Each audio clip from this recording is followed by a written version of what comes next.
Tune it if you can. Classic Radio Roundup. 27.115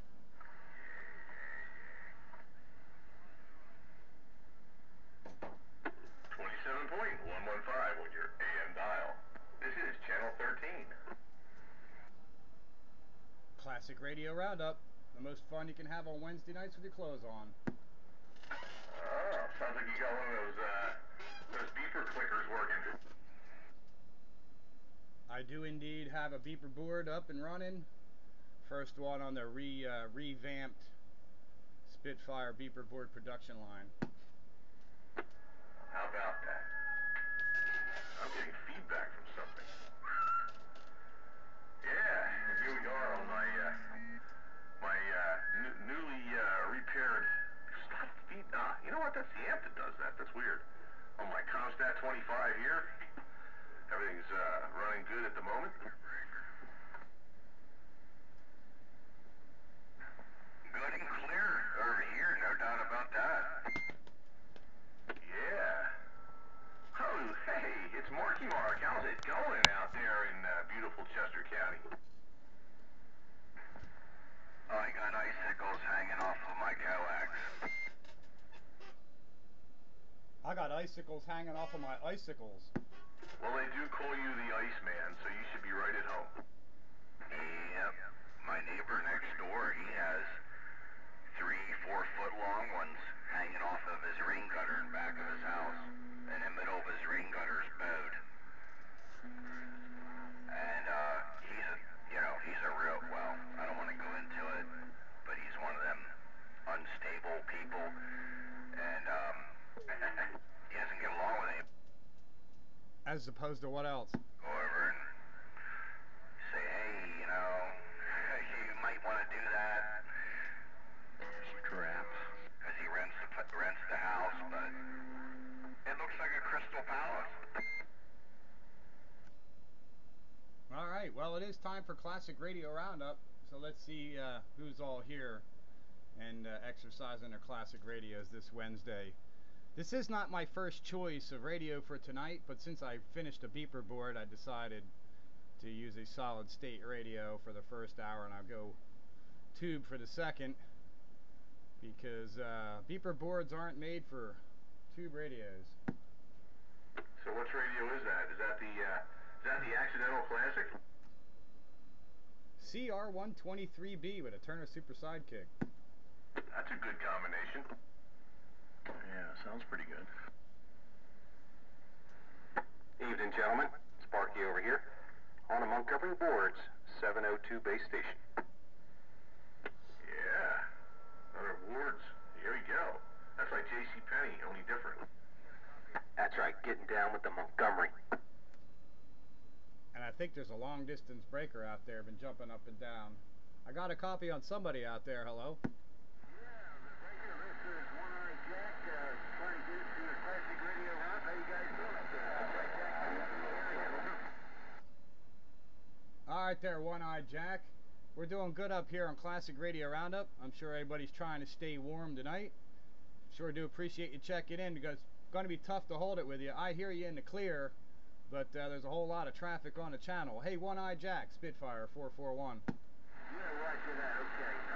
Listen, I'll take a standby here, and I think I heard a couple of mine here. I'm going to have to take a standby and be back to you guys in a minute.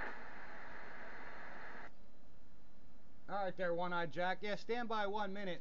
See who else is hearing you up this way. Maybe a couple other guys might want to jump down on your antenna. 441.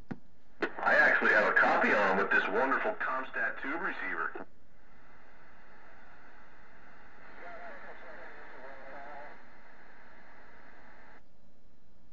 I think I heard Tickle out there in the Mobile, but you've been working on that Comstat a lot lately. I guess you got that thing all up to snuff now, huh? I added another cathode bypass cap, and I replaced that IF can, the coil, or I should say the caps in that IF can. And I broke a crystal, but I replaced it with a different crystal. I no longer have 21 to 22, 23, 24, and now I have 26, 27, 28, and 30.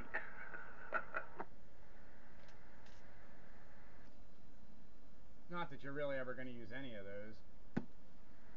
Nah, that's just it. I'll probably end up just being here. didn't want to have a dead spot in the channel selector, so I threw that other crystal in there. Even Sandbagger, Countywide, Chuck again, and whoever else is out there. Hello, 44. Evening, quarter wave. Evening, Sparky. Out, checking in too. There you go. There's Doc Hammer. And Doc Hammer again. Good evening.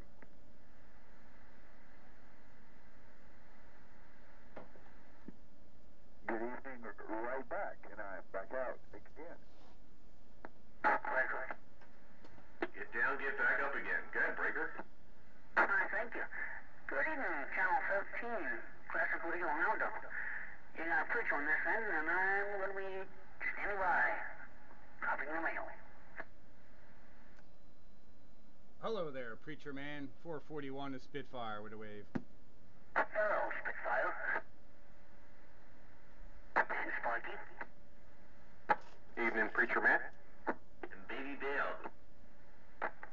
Baby who? Good evening. Good evening.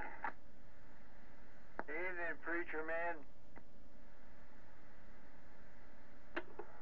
Yeah, that's right. Yeah, how's this contact sound, the USL? Oh, you finally dug it up out of the dirt, huh? Dug it up out of the dirt like a week ago, the day after Classic Radio Roundup last week, and he hasn't turned it off since. Sounding good. Yeah, it doesn't sound bad. I think I like the Bengal a little bit better, but that's not bad. 10-4. Yeah, not bad. I got a regular stock desk mic, Shure 444 unamplified. Quarter Wave Dave has recently increased the value of USL Contact 23s. Single-handedly increased the value all by himself in this last week. Demand and value. Yeah, that does sound surprisingly good for an unamplified mic. It actually sounds like it's got a preamp in it. That radio's got some internal gain.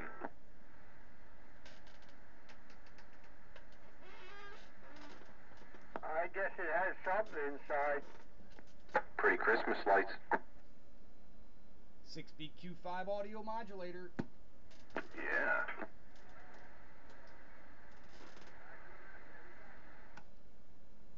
I got Tickle's USL Contact on frequency and receiving well and hot, but I can't seem to get more than 3/4 of a watt out of it. But there's tons of audio. Yeah, well, 3/4 of a watt, that's not surprising. Yeah, I know it ain't right, but I'm working on it. I heard my name. Hello, Tickle. Yeah, your radio is alive, just not quite well yet. Hey, I sent you a picture via the Book of Face. Well, I'll have to get to that later on when I get a chance. Right now, the things are tied up with the video gate. 10-4. Yeah, it's a little thing about the size of a resistor, but it's baby blue with a dark blue stripe, and I don't know what it is.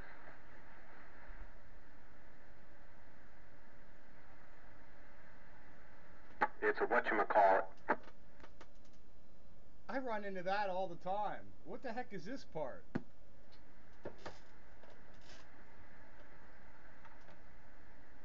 So where did the train go?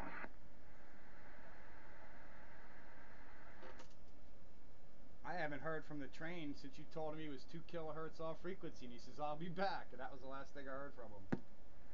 Yeah, he was all fuzzy till I tuned to him.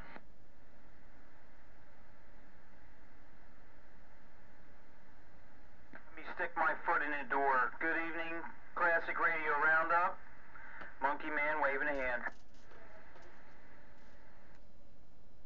Hello, Monkey Man. Spitfire, I heard the gate was rolling, and I did wanna take a listen to this microphone, see how she sounds. So, like I said, just sticking my foot in the door, waving a hand, getting some gate time, and I'll let you guys roll with the conversation. Well, there you go, Monkey. You made it into the first 10 minutes of the gate, so you won't have long to wait to hear yourself. Sounding good over here, by the way. Oh, good deal. Good deal. Yeah. Actually, fooling around, bought myself a TV antenna. So we were experimenting tonight with some free high-def television signals. Yeah, you can use any old UHF antenna anymore, and then them decoders or whatever and off-the-air signals. Yep, they're out there. They come in real good here one minute, and then they're gone the next. They pixelate all to hell.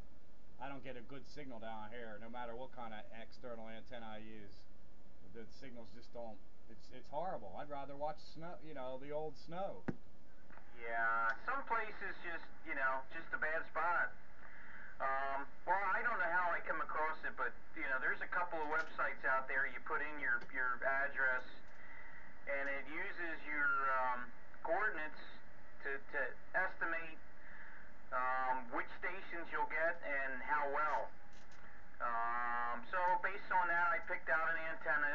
It's a UHF, pretty big one, but it has a neat feature. It swivels in the middle, so I can face half one way, half the other. So I was farting around with it tonight. Just had it sitting up here on the bed in the master suite, and got 13 stations. So not too shabby for being inside the house. Yeah, you get that thing out and high and in the clear, and you'll pick up probably even more.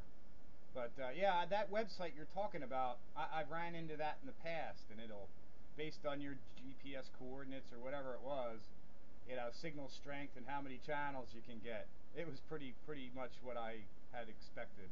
Not very good. Yeah. Yeah, there's sandbagger in there. Yeah, I was just interesting. I did it for my parents' address. And I remember as a kid how we struggled. Terrible reception over there.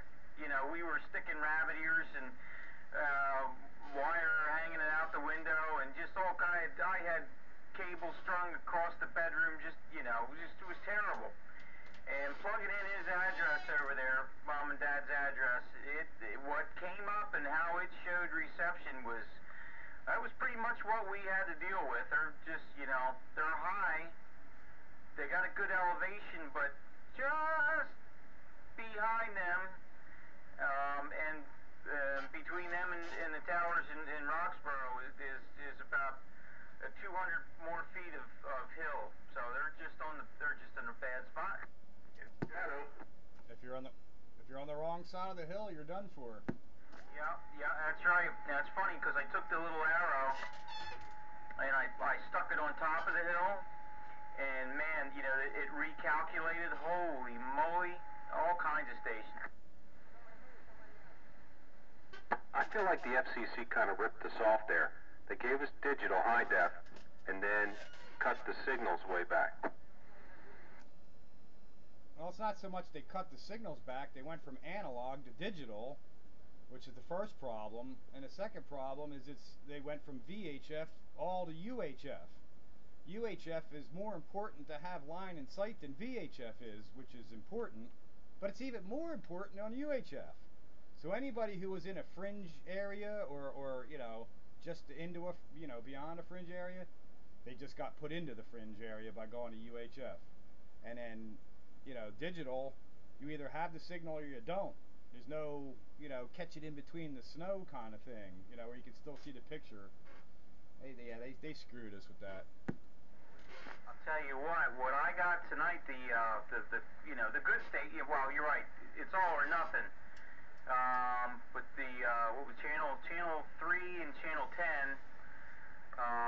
Now the antenna is a UHF antenna, so channel 6 is on VHF. So this antenna won't pick them up. But 3 and 10 were in high def, and that is probably what I witnessed tonight was probably the best picture DVD player. Of course, I have that cable, and it's not a HDMI, but just an incredible picture. High def. The other thing they screwed us out of is being able to listen to Channel 6 on the FM broadcast radio while you're driving around. Get up there. I'm gonna hang it on the mast and just for a test run and see what I can see. That was the worst thing, Pete. Yeah, you can't listen to Channel 6 on the FM radio anymore in a car. No, it's no longer analog. Sure. Sorry, guys. Just waving a hand. I might jump in here a little later, but I'm going to take a short and get out here and see what's going on the first floor. It's all good. Monkey Man, don't use cheap coax on that UHF antenna. I'm telling you right now. And if you put a preamp on the antenna, and then a preamp up there at the antenna, when you put it up there in the sky, you'll pick up more signals, and it'll negate the fact of good coax. So if you can, get a UHF preamp and put it up there at the antenna, and then feed line it there. Yeah, I got a preamp. I have it bookmarked. I started a little folder of favorites. I have a particular one bookmarked. It can couple. It's a preamp, and it also couples a VHF and a UHF. Because looks like I'm going to have to get a VHF antenna, little one, and couple it in. So I got that bookmarked. I know which one I want. I got the preamp bookmarked. I know which one I want. And I got a nice run of brand new RG6. Of course, if this works out, I'm going to use the RG6 that's already out there for the satellite dish, and that's getting canceled. There you go, man with a plan. We're streaming a heck of a lot of content now, so what we're watching on the dish, pretty much everything we're watching on the dish I can get for free. So, $45 a month or whatever it is. There's either one good case of beer or two cheap cases of beer. Here, here. All right, let me take a short. I'll catch you guys. And if I don't make it back, y'all have a good night. 10 Roger, right on.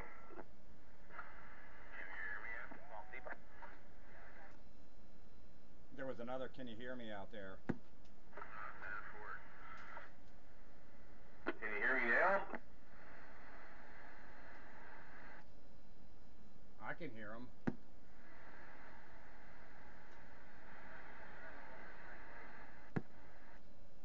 What do you think of my beeper tone? Up or down, or where it's at? What do you mean, up or down? Frequency. That's about the right frequency. It would be nicer if it faded a little bit more instead of just abruptly stopped. Then it would sound almost authentic. That's exactly what I was going to say. Yeah, well, that's a little harder to do. It'd be a little more complex. How would I fade that off? Some capacitance, timed capacitance or something? Yeah, it'd have to be some kind of RC time constant, but I'm not sure if the 556 would be able to do that. You would almost have to take the output and put like a variable attenuator on it, like a transistor shunt or something that would charge up with capacitance and thereby attenuate the signal proportionally. I don't know.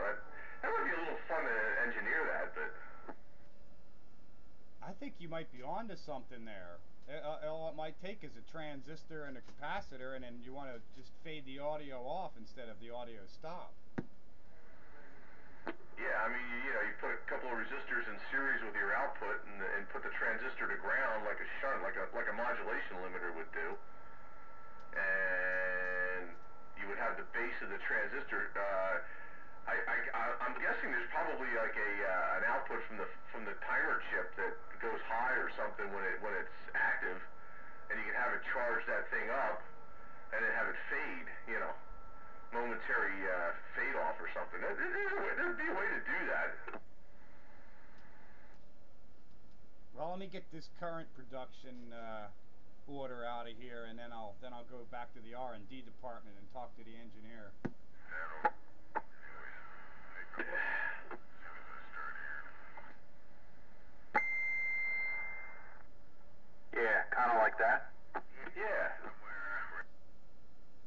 Yeah, if I could do that, that would be, yeah, just fade it off at the end. That'd be awesome. But hey, one step at a time. They do work. Yep, it's about the right frequency there. That one almost sounds like a chime. What is that? That's a Redmond noise toy. Repeat and repeat. Yeah, it almost has, like I say, it has a chime sound to it. It sounds more like a ring than a ping. Hey, that rhymes. Sounds like Henry out there in the distance. Yeah, you're probably right. I hear him in there talking.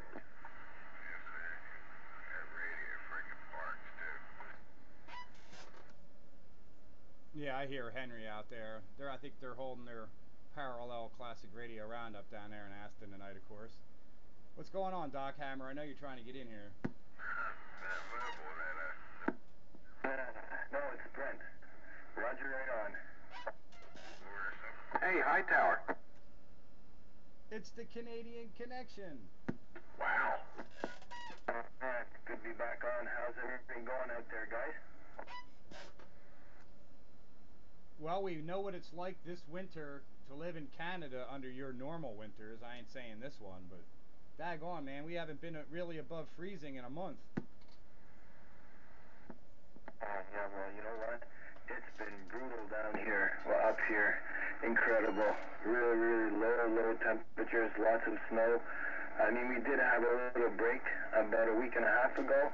It went up above zero, but then it just came back like hellfire, and it's been a pretty brutal winter so far.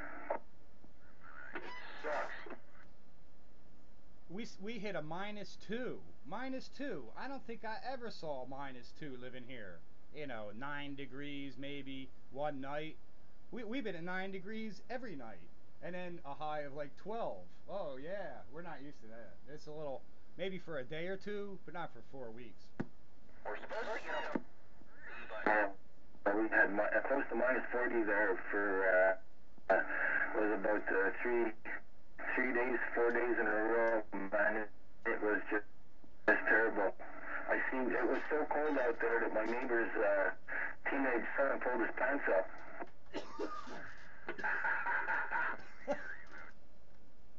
That's cold. We saw politicians with hands in their own pockets. Yeah, that's cold. Yeah, Roger. I don't know. I'm still having a few issues with this hookup here. Now, when I unkey, it still somehow stays keyed up, but I'm going to try taking it off the Vox and doing it manually, so you guys got to bear with me. It's working good, Brent. Sounding good.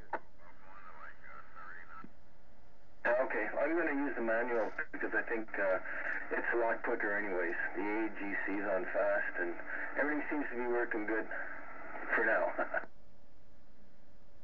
Specifications are subject to change without further notice. That's right.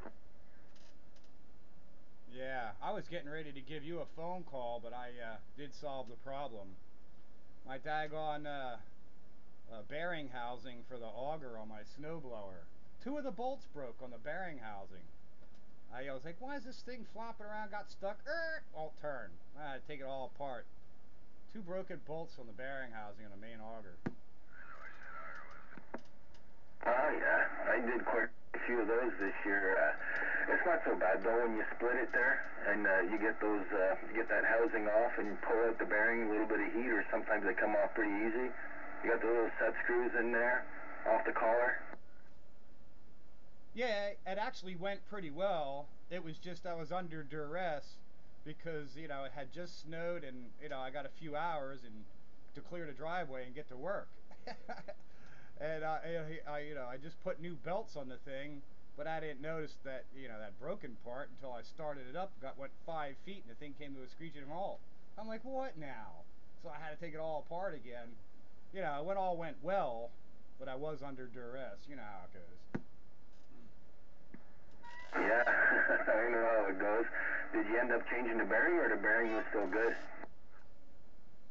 No, the bearing itself was fine. Somehow just whatever 2 of them bolts broke. Maybe they were cheesy Chinese hardware. Well, I put some good, 3-star grade bolts in there. I don't think it's going to break on me. Something else will go. Okay, Roger. Well, there's a reason why they broke. I don't know. They were loose to begin with, or you got a small vibration in the shaft, or something's, wobbling and just playing back and forth. But I'm glad to hear you got her going. How much snow did you guys get? What was your biggest snowfall you got out there? Most of our snows have been really kind of little Alberta Clipper, couple inch kind of gay snowstorms, half an inch here, an inch there. I think our biggest one was at one time was only like 8 inches or so. It's the cold. It's just been brutally cold for us. We had two snowfalls in the 8-inch range. Well, yeah, we up north at my camp there's a couple of feet of snow up there for sure, but it's the cold. The snow I don't mind. We're used to that. Lots of snow removal equipment around here, and that's what keeps me going. So I'm used to that. But the cold has been it's been brutal. Yeah, the coldest I've ever seen it was I think it was the winter of 1981 to 82. It was down to 10 below zero. And it was bad. Like the shocks in my car were freezing, and you hit a bump and you'd like get thrown right out of your seat. Yeah, excuse me. Yeah, that's pretty cold for you guys. You're not used to that, but yeah, I plugged my car in there when it was like close to minus 40. That we had the 30, minus 20 something with the wind chill. It was close to 40. But I plugged my car in and it still turned over so slow, like there was mud inside the crankcase, It's just no constitutional right for that kind of temperature to exist. Hell, they got snow in North Florida for crying out loud. Thanks, Siberia. Snow in North Florida, snow in Texas, freezing rain in New Orleans. And yet our illustrious leader still swears up and down that global warming is a fact. Yeah, well, you know what? I tell you guys, sir, what a lot of people out here are doing is everybody's got a generator now. Don't buy a cheap one. If you got the bucks, buy a Honda, and keep that on standby. At least a 2,000 watt, because there's shit that's happening, man. The weather's just going nuts. We're in some kind of little cycle now. Maybe it'll end in a couple of years. Maybe it'll end next year, but it seems to be, getting worse every winter. So my advice to you is to get a damn good generator. Oh, I have one. Yeah, that's the other thing. Our illustrious global warming leaders killing coal plants, and now they're saying, electrical demand is so high that there might be brownouts because of all the heat and all. So yeah, okay, better keep that generator handy. Meanwhile, where I work, we're selling $2,000 a megawatt. $2,000. Yeah, you guys are riding high. We're making money like crazy. But I'm thinking to myself, we've got this high electrical demand in this cold in the whole entire, northern hemisphere here, and the grid is stretched to the max. And I said, hey, wow, what if everybody was plugging their car in overnight too? Yes, sir. They don't realize that, do they? No. My big diesel's 1,000 watt heater in there. No, he's talking about plugging cars in for battery cars in the future. Yeah, right. You're only moving one. You're only moving your energy demand from one bucket to another. Yeah, and they want to close down all these coal-fired power plants and then shift everybody over to electric cars. Well, where's the electric generation going to come from if you keep closing all these plants? Everybody's supposed to put solar cells all over their front yard. That's these wind towers they're putting up there killing the eagles. Oh yeah, were they flying into them? Yep. Oh. You didn't hear that one? No, but they showed a picture of an icebreaker on the Delaware, and a bald eagle flew by. I thought that was cool. Every solution breeds new problems. Let the private citizens solve the problems and leave the government out of it. unwittingly started us down the bad road again. That guy in Aston is trying to solve his own problems, ain't he? What problems are they? And you see on the news, that guy worked for that electric company that does commercial work and stuff like that. Stole down how many millions of dollars? Oh. What do you do, trick up his meter? No, off his company. The company he worked for. He worked for, was in some kind of business that they did wiring and electrical work and stuff like that. It was a big company down there. And then over the last 10, 15 years, he stole millions of dollars. Well, you know, people always think they can get away with something, and then they get caught. Yeah, you'll get away with it for a while, but karma has a way of catching up with you at some point. Yeah, I was on the news and I thought of Henry when they said Aston. I said, that's down his way. Were they union? I don't know if he was union or not. Civil union? I never noticed that one. I don't think you're going to never noticed it drifting. Good evening, good evening. Particular model anyways. I love it. This is Classic Radio Roundup. But, You buy them, we fry them. That was a quadruple, and the poor guy out there still can't get in. Go ahead, distant player.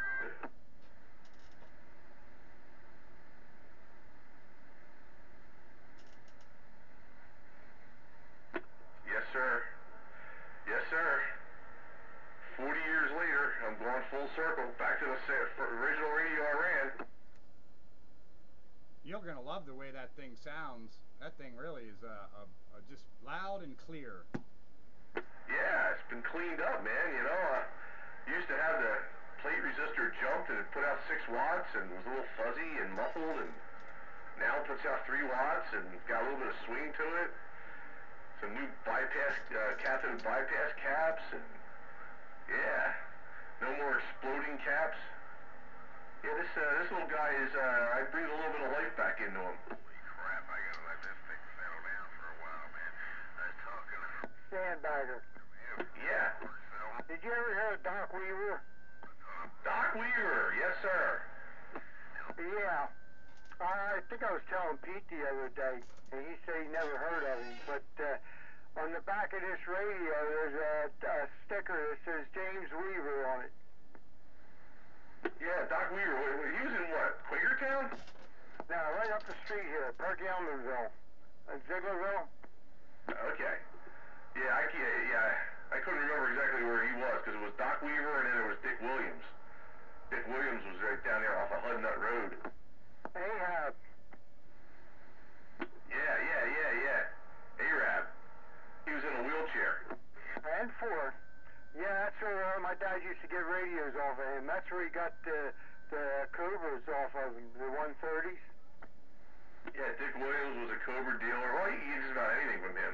We used to get +2 mics from him. $25 you could buy yourself a +2. And Ford, I think that's where we got the Moonraker when we were at home. Yeah, he was our local dealer of choice there, because he wasn't that far away. And Ford. But then it struck me funny when I looked at the back of the radio and saw that sticker for Doc Weaver.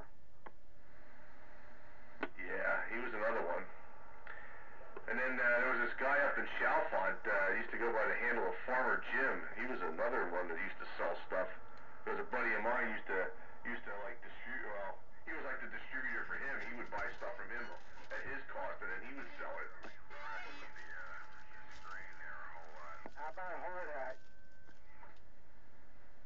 My brother used to use that handle. Yeah, he's over there, Penn Avenue, or Penn Street, Saratoga, Limerick. Yeah, I think we talked about him once before. Didn't he have a Moonraker or something? Yeah, I guess he had, I don't know what kind of antennas he had up, but he used to to dealing CBs and stuff back in the 70s, early 80s. Yeah, there was another guy down in Norristown. His name was, he used to go by the handle of Charger. Yeah, Charger. Yeah, there's plenty of stories about him. Oh, you remember Ted? Yeah, I do. Yeah, he was around for a long time. He was big in the 70s. He used to have a little shop right there on Trooper Road there, between Egypt Road and Audubon. It sounds like Operator Ron's neighborhood. Yeah. Whatever happened to little Dago? What was that, Brent? Whatever happened to Dago there, little Dago? Anybody hear? I don't know what happened to him, or a lot of the strays that were on 21 that didn't move when we moved, they just kind of faded away, I guess. I just heard Jelly Donut the other day. Oh, yeah? Yo, Joey, bag of donuts. Yeah, old JD rolled through town. Yep, I heard him on the air. Oh, yeah, you mean locked on target? He rescued me out of the snow 2 winters ago when I was 6 inches from asphalt and could not get to it. That was up at the gun club, right?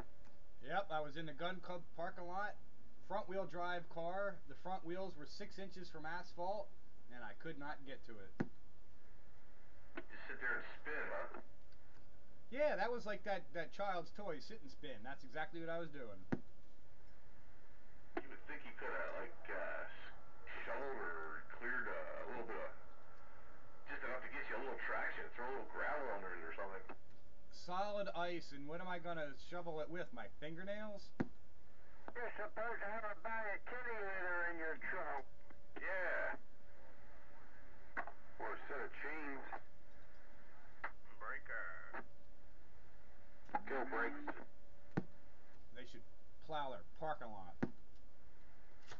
Well, good evening, gentlemen. Night train once again. We're back. Hey, it's Mr. Boofy. Something night train. Hello there, Sparky. How you doing? Operator Ron, Dave, Pete, Bagger, anybody else around the band train signing on? Hello, Night Train. I would have been here a little sooner, but on 38 talking to the Poconos. Who you poking in the nose? That's right. I was trying to get this radio ready for classic radio roundup. What radio is it? It's the Sonar FS23. Oh, that's crystal clear. Hey, Roger. Yeah, I didn't know whether it was Boofy or not. You said Mr. Boofy. I figure it must have been bassy and muffled. Nah, it's crystal clear. Sounds good. Hey, Roger. Paul. Good boy. Well, you might as well have a second name, right? That's Lord God King Boofy. They call me Boofy. What's going on there, train? How's it going? Hello there, Brent. Is that you? Oui, that's me. Comment ça va? All right, I wonder what kind of weather you guys got up your way, because we're catching it down here. I don't think you want this weather there, Steve. This is, like I was telling the guys before, it's pretty brutal. Well, we were catching frozen pipes down this way with water leaking in the ceiling. You know, trying to get some heat around here, and they couldn't take it, man. We're not used to this. We were hitting some zero weather, and we were hitting some 4s and some 9s and figures like that. Does that compare? I got a half-hour drive to and from work. 15 minutes of that, I'm waiting for the car to put out heat. This is like summer to them. Brent, what you got up there? Lots of snow and very cold. I guess on your scale right now today is not that bad. We're starting to see some warmer temperatures. I guess it's about 2 or 3 below zero right now. Alright, I guess we should stay down here then, huh, guys? We'd never go north. The only place we could go is go down and visit 05 in Miami there, or Fort Lauderdale, where it's still in the 70s.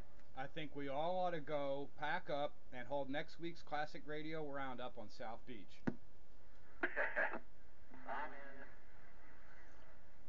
That'd be a kicker. Oh yeah, the Classic Radio Roundup Roadshow. They're all about the national convention, man. We all hop in our cars, you know, we get some big old, you know, 70s and 60s Impalas and you know, Chrysler Imperials and stuff. We load them up with Tram XL 100s and other variety tube classics. We'll hold a convoy all the way down I-95, Classic Radio Roundup. Oh, I want me a big old New Yorker. And we'll put me 2 big whips on the back. Old 70s Chevy van. I want an Olds Delta 98. Yeah, Buick Vista Cruiser. There you go, that's another tank. Come up here and do some skidooing. The Vista Cruiser, you could do that whole antenna, you know, gain thing. Put the reflector on the back and the stinger up front. That's what I'm talking about. Uncle Buck's car. I did that on my Geo Prism. Yeah, I just talked to Tom a couple of days back, and It's all good stuff. Could you imagine that? If I hit the lottery, we're all doing that. I'm buying us all a bunch of old vintage cars, and we're going to load up our vehicles with CB radios. Somebody's got to have the Chevy van, you know, or the Ford panel van. Maybe I'll get an E100, you know, Ford E100 van. Anyway, yeah, we'll hold a convoy. Hey, Pete. You said the 70s Shaggin' Wagon. Yep, Shaggin' Wagon. There you go, the Shaggin' Wagon. That had to be from Tickle. Hey, well, there's that Volkswagen, too. Remember that. Don't rule that out. Oh, yeah, somebody's got to have a microbus. oh, the hippie van. Yeah, but I want a Mach 1. I want me a Mach 1, Pete. When you hit, I want me a Mustang Mach 1. And I'm using the magnet mount.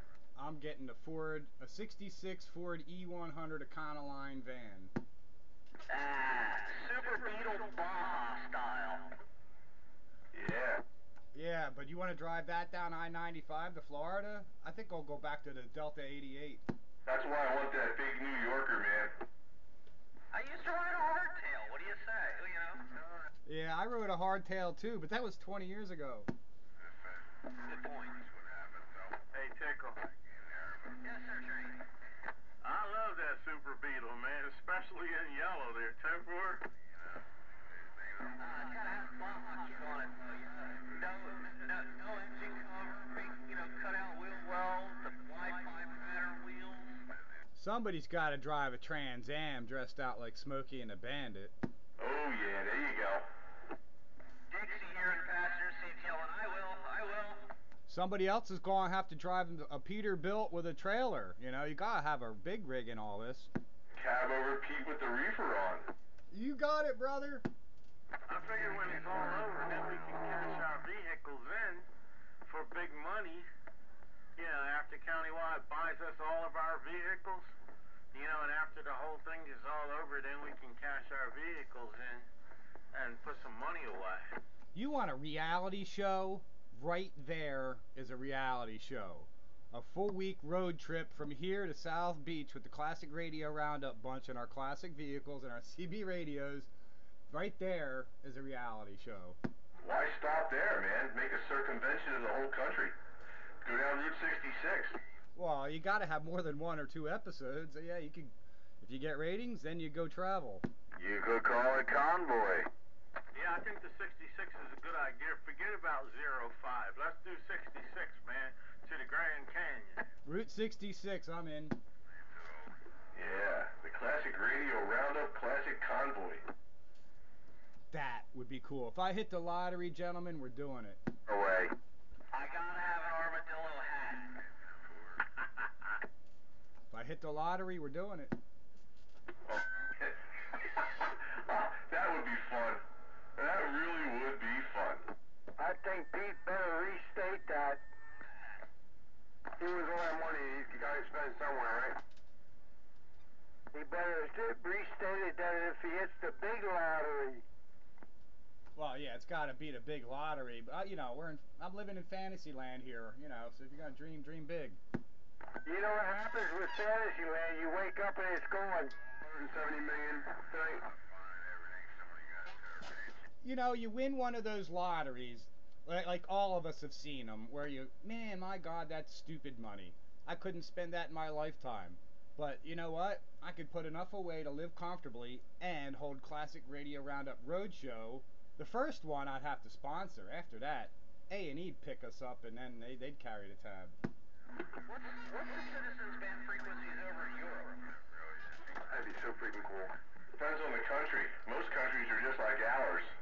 Britain's got a weird band, but I understand they're adopting one like ours too now. Well, you can have a Classic Radio Roundup European edition. Oh no. Oh yes. We get out and do this country first. Then we can think about going worldwide on Spew Radio. Yeah, but I think there's really something to this. Out of the road. Yeah, with the internet, you can go viral. And then the next thing you know, man, we'll be all like on Fox News and stuff. Well, we have a camera crew that actually follows us in every little move, man. Even when somebody calls somebody boofy, we'll have that on there too. I've got a photographer, videographer kind of guy. And then people in Skipland, when the band opens up, will keep track of us and check in. I better clean up my shack. Who can work the Classic Radio Roundup Classic Mobile Sightseeing Tour? Yeah, because you'll hear yourself on the show, because all the audio from radios will be, recorded, and that'd be the ultimate video gate. I'd have to take Spew Radio on the road. Spew Radio on the road. Yep. Back alive again. Brought to you by Verizon. 27115. Sponsored by the 05 Technical Institute. Where would we be without dreaming? Where classic radios rule. 27115. Everybody got pretty excited about that idea, though. Well, it looks good, man. The weather was all nice. That would be a blast. Spitfire. Tickle.